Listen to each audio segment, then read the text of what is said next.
This is Matt Caddo with the American Kratom Association. We're going to let people join here. Just give it about a minute, and then we'll get started.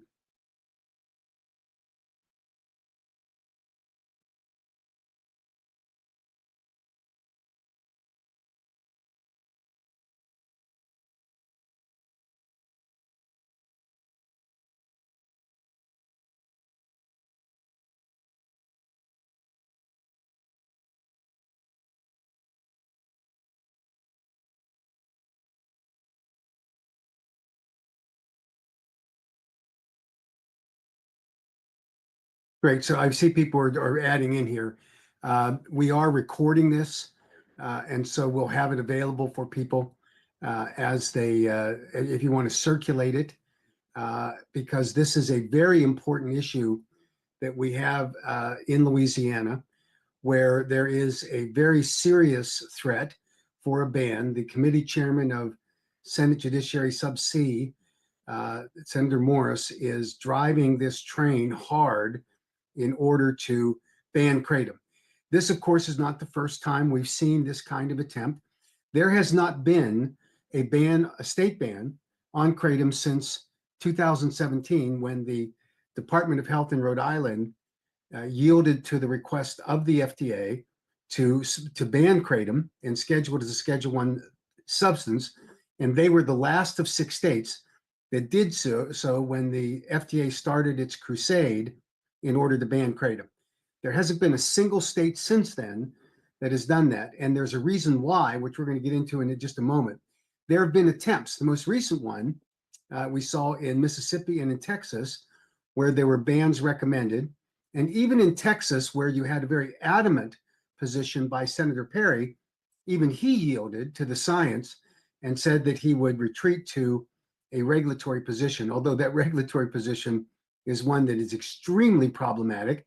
And we are going to have to mount a very significant effort in Texas as it goes through the House of Representatives.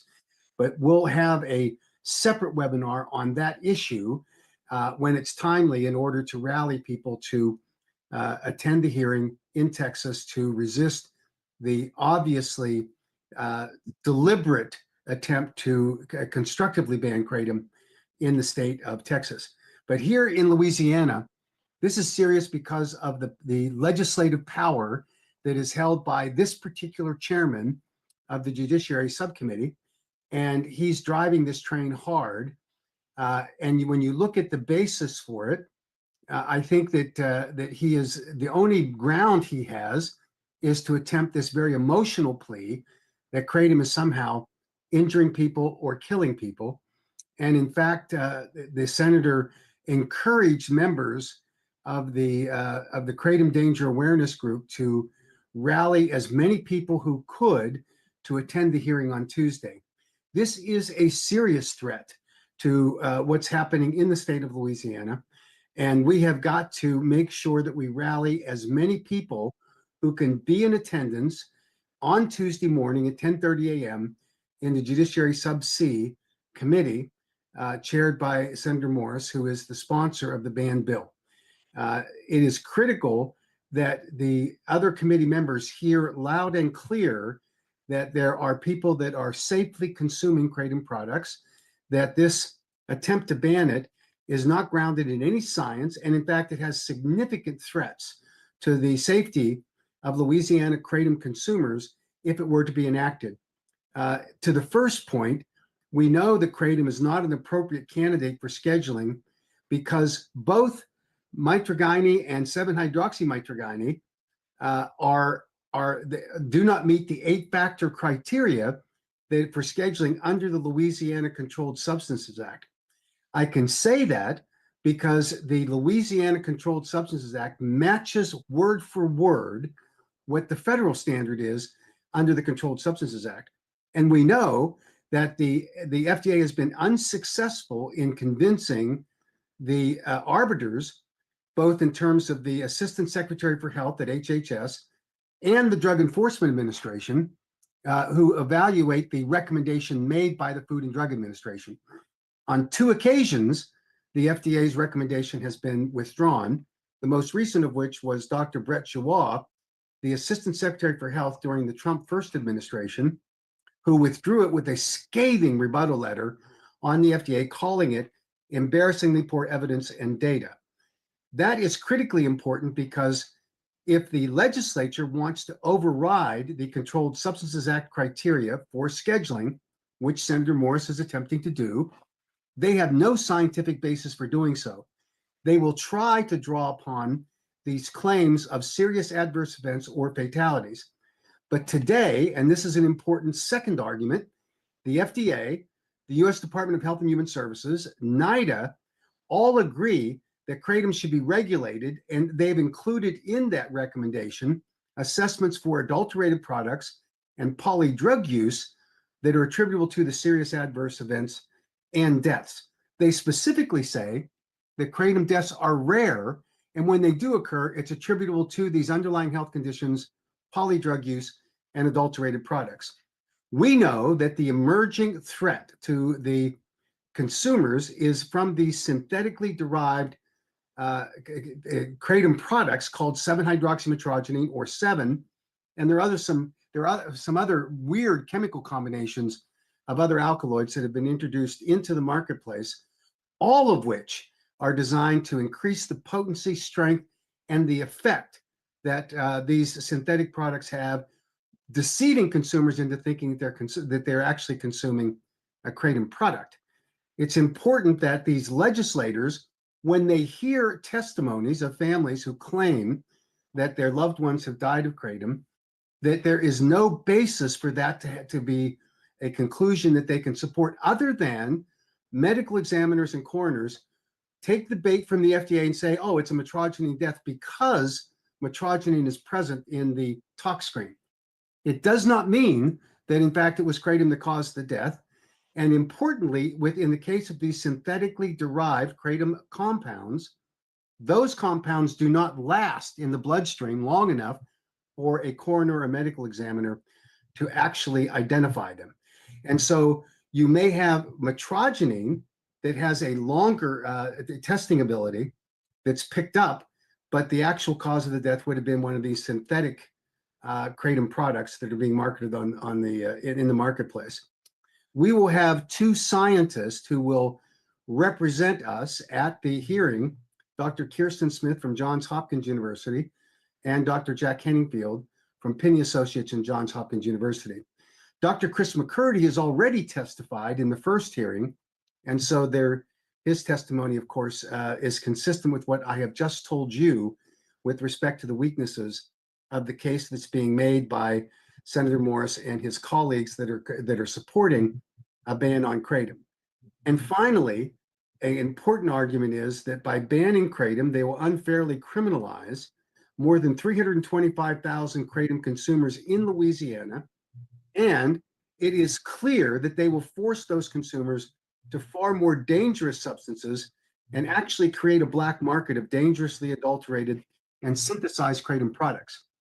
That is not my conclusion. That's the conclusion made by Dr. Joie and by Chris McCurdy and by Dr. Jack Henningfield, all of whom know that the behaviors in the marketplace, as they have observed in similar kinds of substances, that's exactly what happens.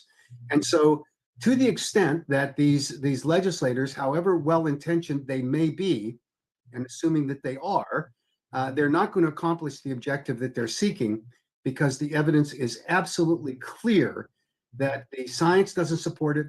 And in fact, by enacting a ban, they will create a worse situation than they think currently exists along the way. I can tell you one experience that we had there in Louisiana in the last session, where the local sheriffs, or the Sheriff's Association, was actually testifying in support of a ban. And some of the evidence that was supported by the sheriffs was the testimony of a mother who claimed that her son had died from kratom, and it was kratom only.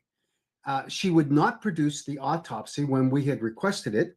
The sheriff's deputy in the parish in which she resided told me that he had seen the autopsy and what she was saying was not accurate.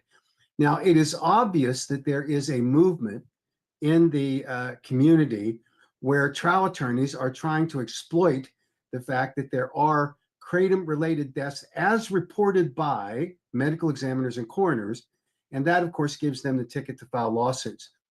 Those lawsuits should be grounded in facts, not on supposition, and not on guesses, and not on the fact that the medical examiners and coroners may have gotten it wrong.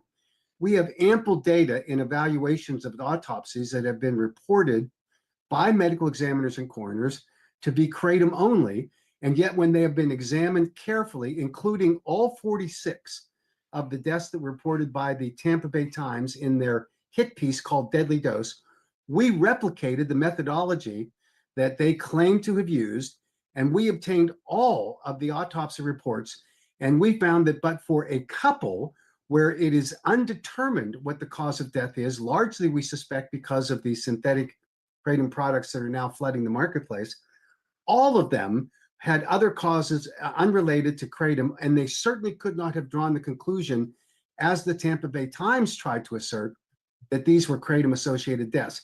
Despite the fact that the medical examiner checked the box, doesn't mean that when you look at the tox screen, you look at the conditions of the death, that in fact that's true.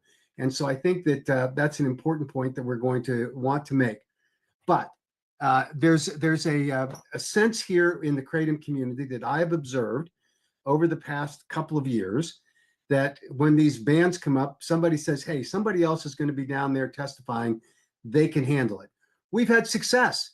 We know that the bans don't get enacted, but they will if we don't stand up and have our voices heard. And I assure you that the anti-kratom forces have been rallied by Senator Morris. He's going to give them their vocal voice, and he's going to try to ride on the backs of those claims the kind of evidence that will support a ban, despite the fact it's not scientifically grounded, and despite the fact that they cannot justify the assertions that are being made by these individuals. That will not matter, but there has to be a large contingent of kratom consumers who are at that hearing in order to testify about the experiences that you have had with kratom, how you safely consume it along the way. And I'll make one other point, and then I'm going to turn it over to my friend Bobby LeBlanc, who is a retail store owner in Louisiana and has some tremendous experience here as we have continued this now 5-year fight to make sure that Louisiana does not ban kratom. That point is that there's a division within the community that has developed over the past several years where you say, well, pure leaf kratom is fine, but I have questions about the extract products. And that division has allowed for our critics to come in and say, oh, well, it's the extract products of the problem. We should only protect raw leaf kratom. The truth is that all of the science that has been concluded supports the safety profile of both formulations, as long as the kratom extract products are formulated using FDA-approved food-grade solvents in order to extract the metrogenine, and it virtually eliminates 7-hydroxymetrogenine, by the way, and all other microbial contaminants. It gives you a standardized dose. The fact that there are consumers who prefer to use an extract product should not be the basis for people in the pure leaf kratom supporting group to demonize them, because that opens the door for our critics to come in and say that these are dangerous products. We at the American Kratom Association believe, and it's based on good research, that these highly concentrated products are dangerous, that these synthesized and semi-synthesized products are dangerous. And to just give you an illustration, I mentioned it on our last webinar, I sat in the audience in Rhode Island and listened to Vince Sanders, who is the leader of the Heart Group, and he testified that not only these semi-synthesized, oxidation-derived, highly potent 7-hydroxymetrogenine products were safe, he said that the recommended serving size for 7-hydroxymetrogenine products was 28 milligrams per serving. Now think about the context of that. We say that that naturally occurring 7-hydroxymetrogenine, which is a metabolite that occurs in the drying process of the plant, never should exceed 2% of the overall fraction of the alkaloids in the overall product. We also say that in our newest KCPA, that the conversion of that presence of not greater than 2% should never exceed 1 milligram serving of 7-OH in a particular serving size. Anything above that is synthesized. It is potentially dangerous. And the concept that you would take a 28 milligram product as a recommended serving size is mind-boggling. Now, the important point to make here is that there is no safety data that supports the safety of any 7-hydroxymetrogenine product. None. We invited the lead scientist from the Heart Group to make a presentation in January at a meeting that we convened with our AK leadership summit meetings.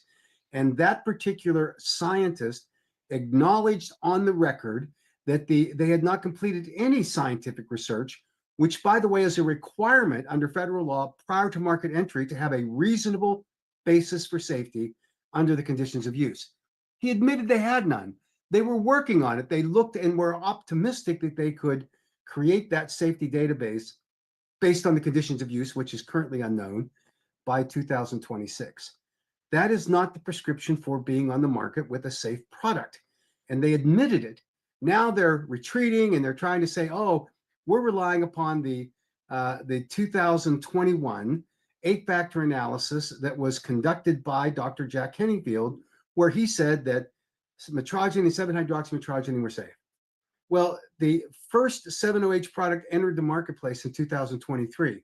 The synthesized, oxidized, semi-synthesized 7-OH products.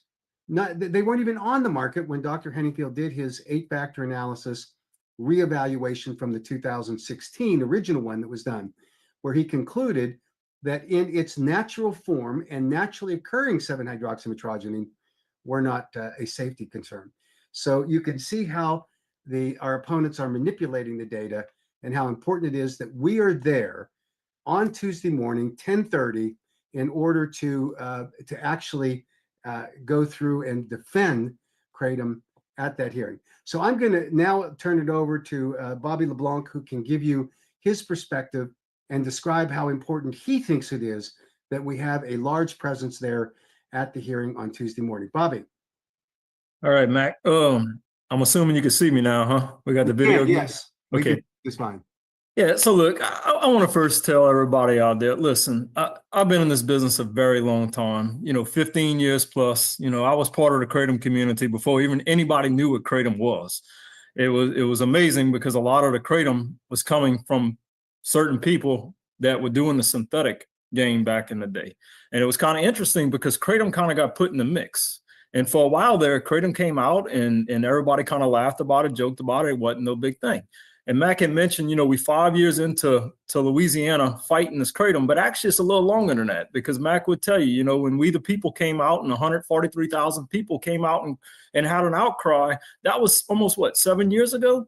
And it was amazing to see the voice and the outcry and where we were at. And back in the day when like he said, I have a retail store, I have a tobacco store, a smoke shop. People may call a head shop. I had to argue with narcotics about opening the store, and it was about the transparency is what it all brought about. And I think as retail store owners, we got to understand what we up against. And 15 years ago. To even 5 years ago, the whole industry has developed, evolved, and like anything, you're always going to find different things, different approaches and all. But I can tell y'all this, from a consumer standpoint, and I'm going to take the retail aspect out of the aspect of this. I'm going to take me as a consumer. I've been selling Kratom for 15 years. I've been a consumer for 12. I suffer from a severe stenosis of the spine issue. I have the hardest time getting up in the morning. I have so much back pressure. I cannot drink coffee in the morning because it gives me a bad caffeine, just not good feel, nauseated, the whole 9 yards. Yet I run a ton of companies. I'm steadily dealing with litigation like this. I'm pretty interconnected. I have a lot of people on the other side, and it's hard. It's hard to be that one person as a business owner, as an accountant, everything else in a nutshell, and to fight. And I can't say this enough with consumers. You got to put a fight out there. And, going through this whole 15-year process, that's one thing I recognize and so passionate about, and why I love Kratom so much, and why as a consumer, it has helped my life tremendous. Look, the medical system and my own personal life has failed my wife us tremendous. I actually let my health insurance just drop recently because of the discussion in the conversations through our medical system that allowed my wife to go on a different approach that I just don't agree with. But I can tell you this much: when I take my kratom every day in a low dose, it's nothing. I can't even take an extract because it makes me sick. The point is, you have hardworking Americans out there who believe in this product. You have people out there who know that, I like that argument of, hey, I drink a cup of coffee in the morning because it takes that mood swing and puts it on a different level. That's what we got to look at as kratom. Kratom is that consumable wellness product that we brought into our lives to allow us to be that person that can function and just do the right thing. Listen, I'm the one person that anybody will tell you out there. I don't do drugs. I very occasionally do a Tylenol. I can't stand cannabis. And people kind of laugh about that because I own a smoke shop. I just got awarded one of our hemp license, which I think is amazing. But to see where Session's heading with the hemp program and to see where we're going with what happened with the vaping stuff and all, it's a very big disconnect. And one thing I've learned in retail is you have to put people behind you.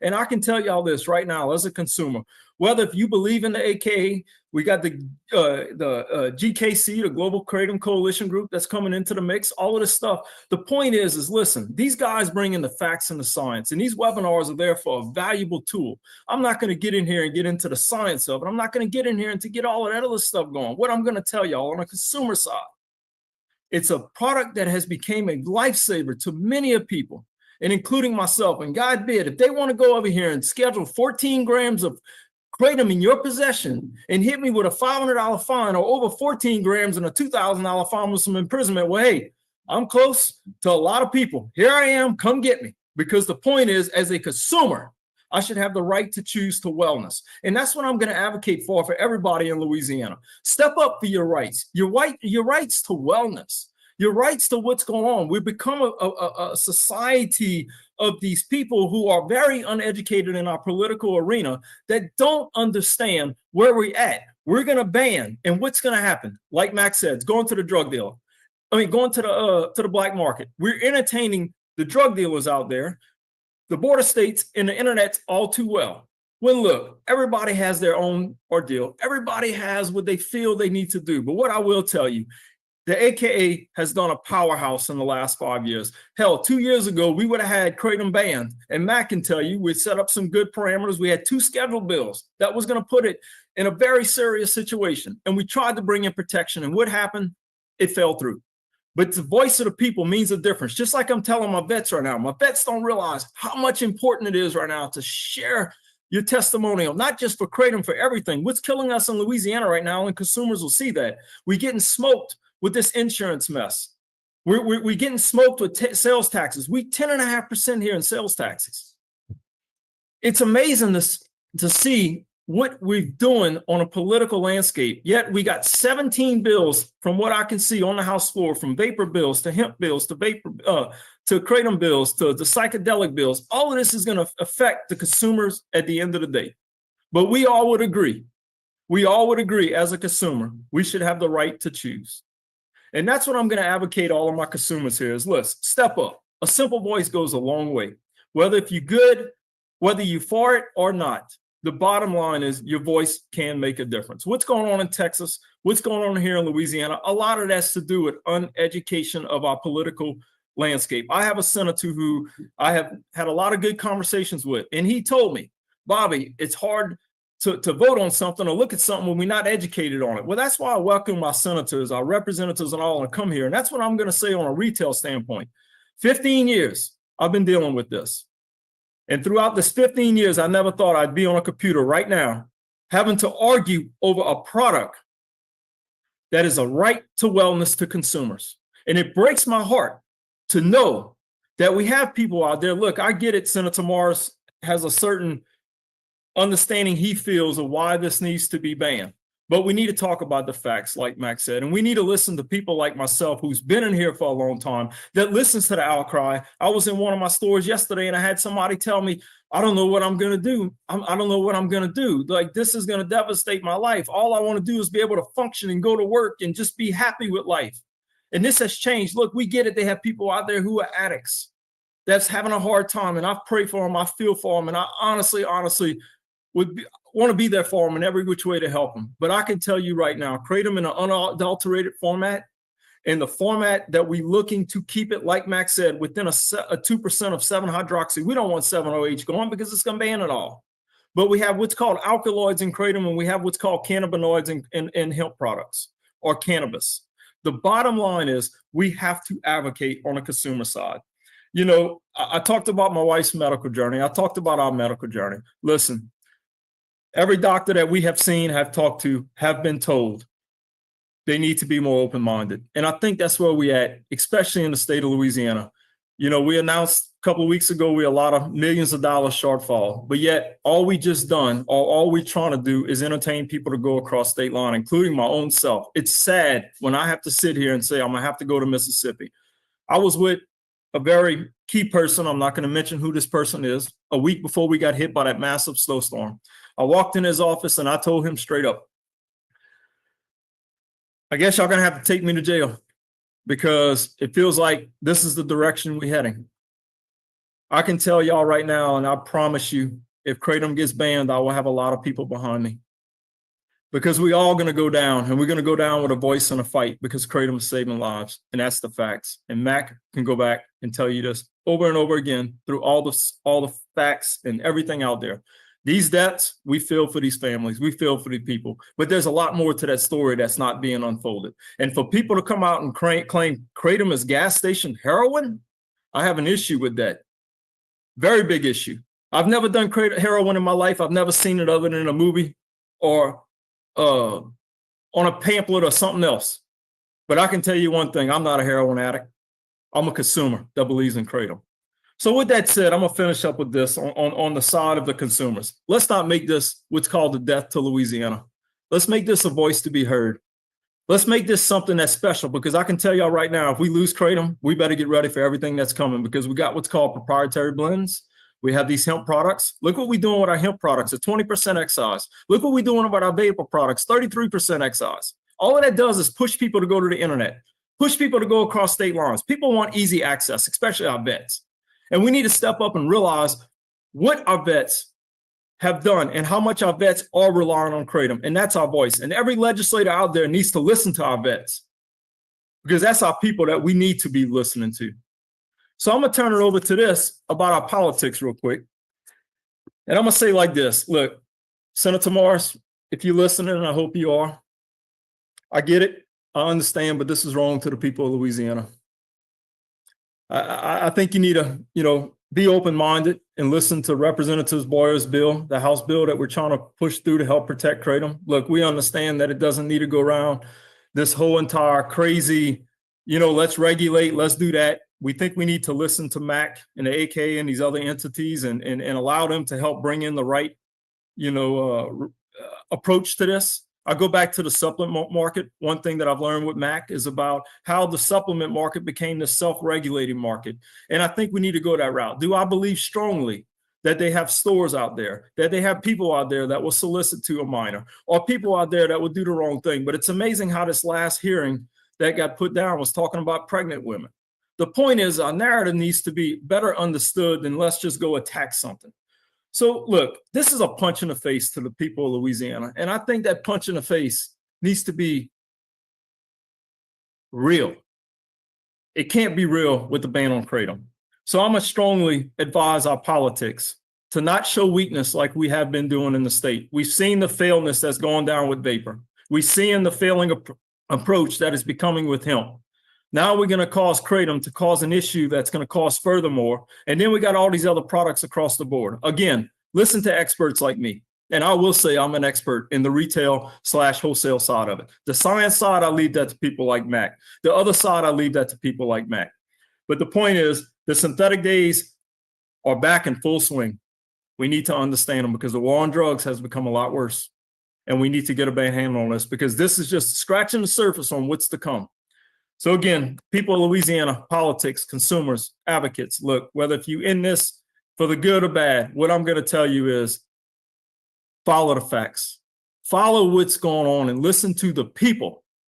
I will challenge our own president of this country to come sit in my smoke shop and work a day with me and understand how kratom should be sold, number one, and understand how people rely on this to get through their everyday life. I'm passionate about this, as you can see in this video. And look, think smart, not dumb, because I'm telling y'all right now, in this political arena, we opening up a Pandora's box we do not want to open up. So I'm going to leave it like this with our politics. Our state is dying. We're entertaining other states all too well. We're entertaining the internet more than so. We're talking about access to our kids. Our kids are getting so smart. Our kids get our hands on anything they want. Let's let responsible people help bring this to a new level. People like Mac, people like Dr. McCurdy, people that understand where all this stuff is heading. So I'm going to beg our politics to listen before you act. So I'm going to go over to one last thing I want to cover, and I'm going to turn it back over to Mac, is our store owners. Listen, guys, y'all want to be in this business, it's time to step up. Step up and fight for something that's right. Quit thinking about the profits. Think about the passion behind this. Think about the lives this is saving. Yes, you might have a death or two here and there, but hey, let's talk about alcohol. Let's talk about tobacco. Let's talk about all this other stuff. We talk about Big Pharma and how we scared that Big Pharma is going to come in and mess with this. The bottom line is we need to step up. We're all going to lose our business, just like we're losing our country if we don't step up. They have bad actors out there, and they need to be put in their place. The point is nobody is sitting here demonizing a certain market, saying we can't have this or do this. We all just asking for a standardized, and let's be more transparent. We don't need this to go in the hands of LDH and have it 10 different ways, like what's going on with the hemp program, without getting the leadership and the advice and understanding. It's amazing how I can buy a 100 milligram seltzer out of California for $7.99 pre-price, and I got to sell a 5 milligram for $5.99 or $6.99. That forces people to go across state lines. But step up and fight. Share these videos. Share people. I'm only one person. There's only people out there that can do it. Try to be a part of all of this. Really step up, but get ready. Because if we lose kratom, I promise y'all will be dialing my phone asking what we going to do next. I've been in this business for 40 years, ever since I was a child. I've been in the C-store business all my life. Been in the smoke shop business for 15 years. It's amazing how much kratom has came or where it came today. And I go back to that outcry and we the people, and it's so sad how the government has shut that down. But Matt can tell you, if we had an outcry like we got now, and we had every industry following the footsteps that the AKA has brought to the table, Mac Haddo needs to run for president. But with that said, I'm going to say this. Mac brings a lot of stuff to the table. And Mac is one of the first guys with his background that will question the FDA and everybody out there. And these people that he put in this place, I ask myself all the time, how is this possible? This man is a genius. But it's all about what the consumers are doing. Yes, they have a lot of people out there that are in it for the money. And I get it. It's part of. I don't know how we lost him. And I promise I didn't pay for that endorsement. Thank you, Bobby. And hopefully we can get him back here in a minute. A couple of things I want to emphasize. One is Senator Morris is not our enemy. Disinformation is our enemy. He's acting on bad information provided to him by people, constituents perhaps, some of the anti-kratom people, and we need to bring to the table the facts and the truth, and that will prevail. It has done it in multiple states where similar kinds of bans were recommended, and I think we're going to be able to do that. Let me also say something about the Global Kratom Coalition and the Botanicals for Better Health and Wellness. We have been working hard to find common ground with one another. And I think we're making substantial progress. But I can tell you that when it comes to the ban in Texas and the ban in Louisiana, we are unified on that position that kratom should not be banned. And you will hear that resonate at the hearing from all of those groups on Tuesday morning at 10:30 a.m. And by the way, it is going to be at the Louisiana Capitol in Baton Rouge. And you go to room F at 10:30. It's the Senate Judiciary Sub-C Committee. That C is in caffeine. C is in citrus. So we look forward to seeing everyone there. Critically important that you rally everyone to either attend or you rally people to send their emails, to flood the email addresses of these senators on that committee, to let them know that there is a voice out there, as Bobby said, of Kratom consumers in the state of Louisiana who would be disadvantaged, and a ban would force them into being criminalized and force them into the black market. And perhaps even more conveniently, to go on the internet. And it deprives the state of Louisiana of the ability to control the quality of the products and to get the revenue that comes from sales taxes. And we, of course, now are pushing hard in order to facilitate the enforcement for a reasonable excise tax on Kratom products. So we're going to continue to work on these. Please rally everyone in your network to participate either in person on Tuesday morning, and I'll look forward to seeing you there in person, that we can talk about these things, and you'll have the chance to meet Dr. Henningfield and Dr. Smith. It is an incredible opportunity for you to be there, to speak up, tell your story, and to inform these legislators about how they are acting on outdated, inaccurate, and disinformation with respect to Kratom. So let's, I'll leave it there for the second. I'm going to answer a couple of the one question that we have, and that's about California. California Assembly Bill 1088. This has been a struggle to get to a reasonable accommodation for the appropriate regulation of Kratom products in California. Today, as we speak, the Department of Health is going into vendors and they are shutting them down and seizing their Kratom products. And as a justification, they hand them a copy, a printout of the FDA and Kratom website. It is the most absurd basis for a regulatory action that one could imagine, and yet that's what they're doing. So Assembly Bill 1088 will correct that problem. It needs work. The current sponsor is a medical doctor. She's not happy with some of the conditions in the marketplace, but she's coming along, and we will amend this bill to accommodate some of the issues that you have raised, Stephen. So have a little patience with us. It's a long haul there in the California legislature to get to a final passage, but we're doing well, and we're going to strengthen some of these particular the provisions that you've identified here, because we want clarity around what the levels of 7OH are. We want to make sure that the 7H, the age verification process is reasonably done, and we also want to make sure that there are the kinds of constraints around the supply chain that will appropriately protect the Kratom marketplace. So we're looking at a lot of those provisions and working with the sponsor. Great news is that the Association of Narcotic Control Officers endorsed the bill. And so we're very close to getting into a consensus position there in California that will help us to protect and preserve the Kratom marketplace there. So I don't see any other questions here. Okay. Oh, I'm sorry. There actually, No, I'm sorry about the disconnect, but I'd like to close out on something I was finishing up. Fire away. Yeah. So no, what I wanted to finish up with it's just simply going back to the store, and it's, listen, y'all, nobody's trying to label you as something that they think you need to be. The bottom line is we have a product here that has saved people's lives. And listen, I'm very close to some of the narcotics agents, very close to a lot of politics and representatives and sheriffs and all. And they all would agree. They know if Bobby goes to them, it's real.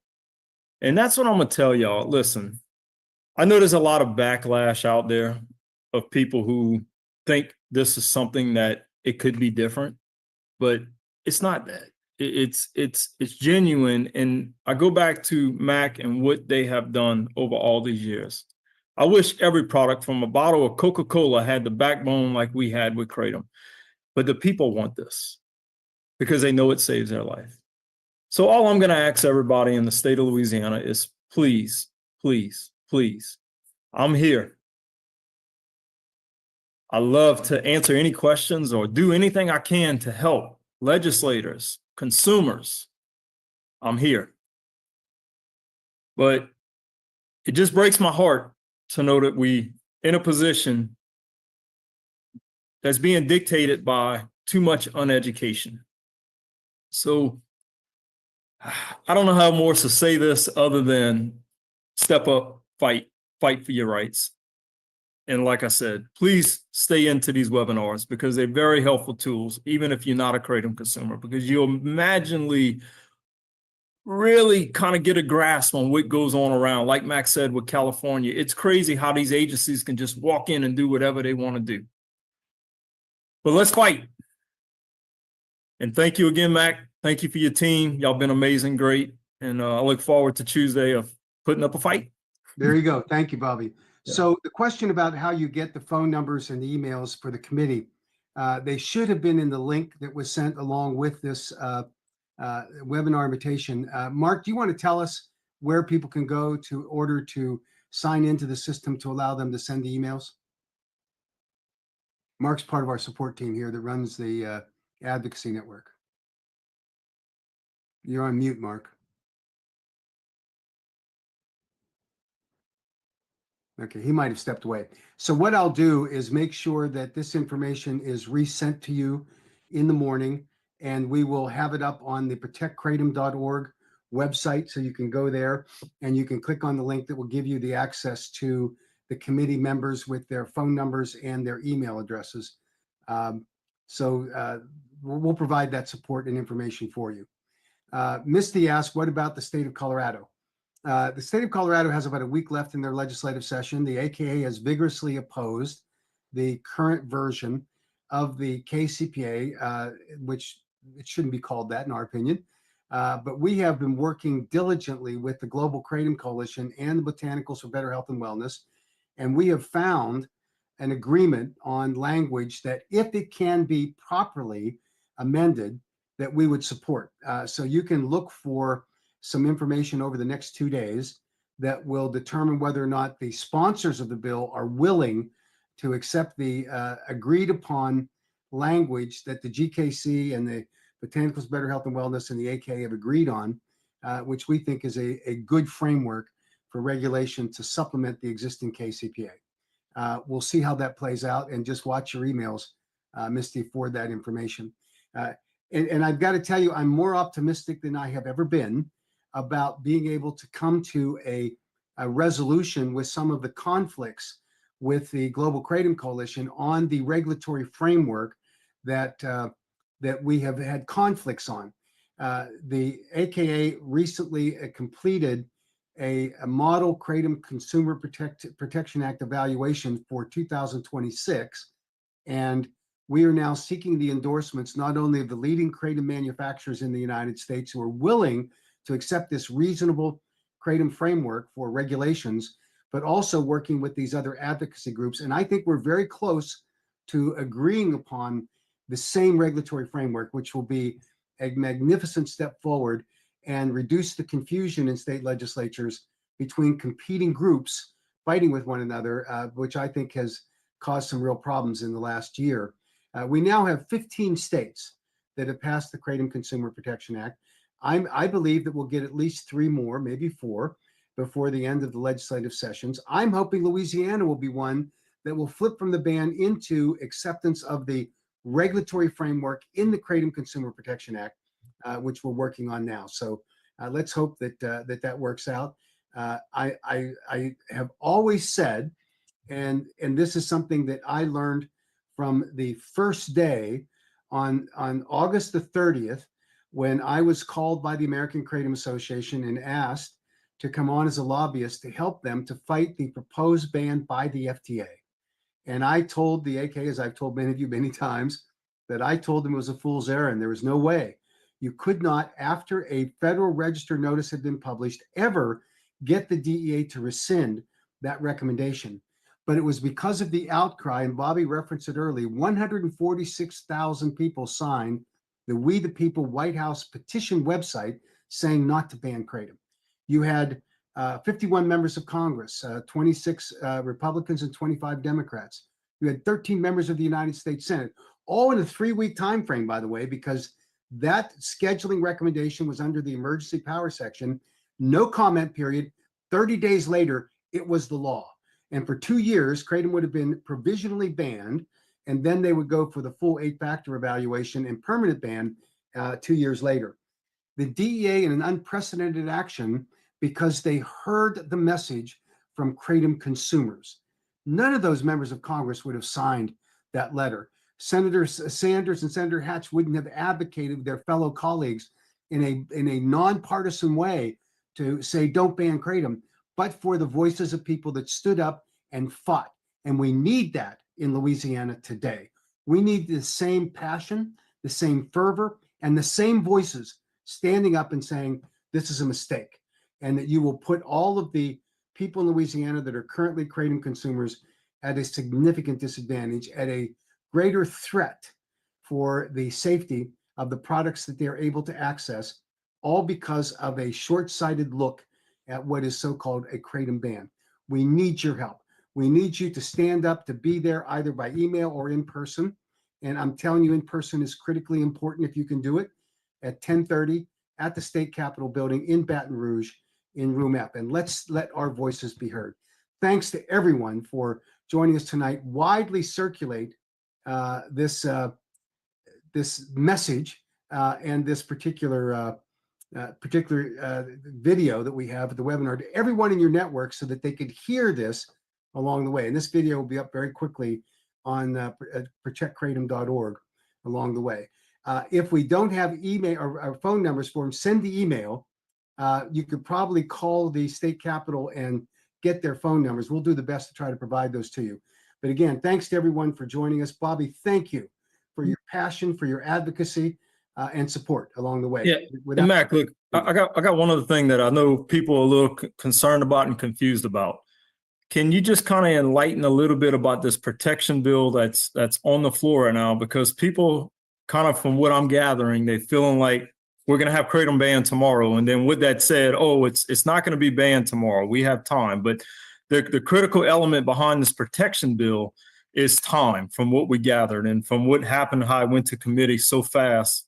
And I think, I think regardless if we get, this ban bill for the Senate sign to go in fact, we still have a little bit of protection that can, and I think people are, a little confused of, well, if we ban it, what's the point of protection? And can you just maybe just to the people of Louisiana, just let them kind of enlighten them on kind of the process of where things are at right now? Thank you, Bobby. Glad to do so.